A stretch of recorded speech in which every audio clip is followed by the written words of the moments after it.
नमस्ते मैत्रिणींनो, आज आपण उपासाचे थालीपीठ बघणार आहोत। 2 बटाटे उकडून घेतलेले आहेत, ते आता किसणीवर खिसून घ्यायचे आहेत आणि मिरची मी मिक्सरला बारीक करून घेणार आहे। तर हे करून घेते, मग पुढची आपण रेसिपी बघू। इथं घेतलेले आहे मी 2 बटाटे खिसून घेतलेले आहेत, उकडलेले बटाटे। हे शिंगाडा पीठ घेतलेलं आहे, 1 वाटी घेतलेलं आहे। तर थोडंसं मी ठेवून देते, नंतर आपल्याला जर पीठ जर सैल झालं तर त्यामध्ये आपल्याला घालायला। आणि 3 वाटी 1.5 वाटी राजगिरा पीठ आहे, यातलं पण मी थोडंसं ठेवून देणार आहे। आता हे मिक्स करून घ्यायचं आहे। 1 चमचा हिरव्या मिरचीची पेस्ट आहे, फक्त हिरवी मिरची, बाकी काही घातलेलं नाही आहे। शेंगदाण्याचा जाडसर असा कूट केलेला आहे। मीठ घालून घ्यायचं आहे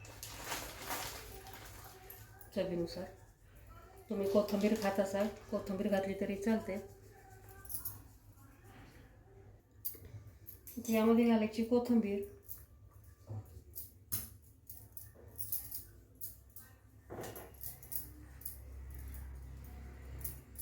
मिरची बारीक करताना जिरे घातले तरी चालतात,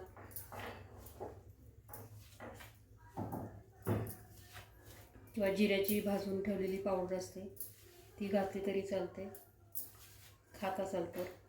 आता हे चांगलं मिक्स करून घेऊया। घट्टच आपल्याला हे मळायचं आहे। थोडं थोडं पाणी घालून आधी बटाट्यामध्ये सगळं मिक्स करून घ्यायचं आहे। सारखं साबुदाणा खाऊन कंटाळा येतो ना, कुणाला आवडतो नाही आवडतो साबुदाणा, ॲसिडिटी होते, पोट गच्च होतं। मग त्याच्या राजगिरा पीठ आणि शिंगाडा पिठाचे असे थालीपीठं खूप छान लागतात। आता पाणी घालून हे चांगलं मळून घेऊया। थोडं थोडंच पाणी घालायचं आहे। गोळा आता आपला मळून झालेला आहे। आता आपण थापून घेऊया। तवा पण मी तापत ठेवलेला आहे। पेपरला आधी तूप लावून घ्यायचे, तूप तेल काही चालतं।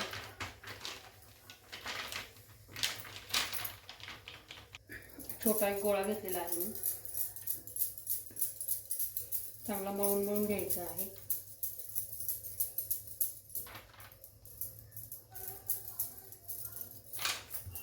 थोडासा तुपाचा हात घ्यायचा आणि थापून घेऊया।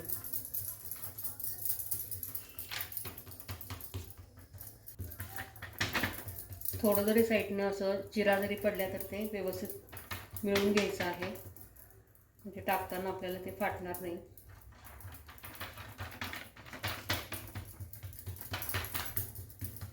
होल करून घ्यायचं आहे, म्हणजे भाजताना आपण यामध्ये तूप तेल वगैरे सोडून व्यवस्थित भाजू शकतो।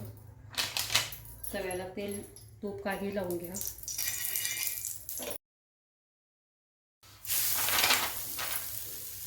अशा प्रकारे आपले आता आपण करून घेऊया आणि खमंग चांगले भाजून घेऊया। तूप सोडून घ्यायचं आहे साईडनं। या होलामध्ये सुद्धा तूप घालून घ्यायचं आहे। खरपूस असे 2 साईडनं भाजून घ्यायचे।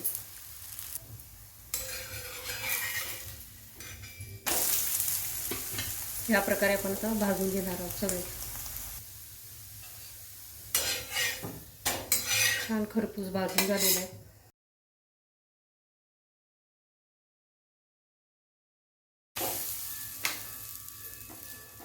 थालीपीठ झाले तर ते शेवटचं थालीपीठ आहे, ते आता भाजून घेऊया चांगलं। पटपट होतात, काही वेळ लागत नाही। गॅस बंद करते, प्लेट लावून घेते। आता हे आहे शेंगदाण्याची आमटी, दही,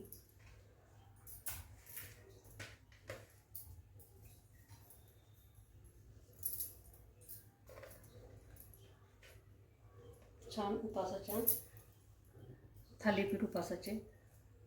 तुम्ही लिंबूचं लोणचं सुद्धा खाऊ शकता, किंवा नुसतं अशा जरी खाल्ल्या तरी चालतात, छान होतात। तर रेसिपी कशी वाटली कमेंट करून सांगा, लाईक करा, शेअर करा, नवीन असाल चॅनलला सबस्क्राईब करा, शेजारी बेल येते ती ऑल बटन प्रेस करायला विसरू नका। रेसिपी बघितल्याबद्दल धन्यवाद।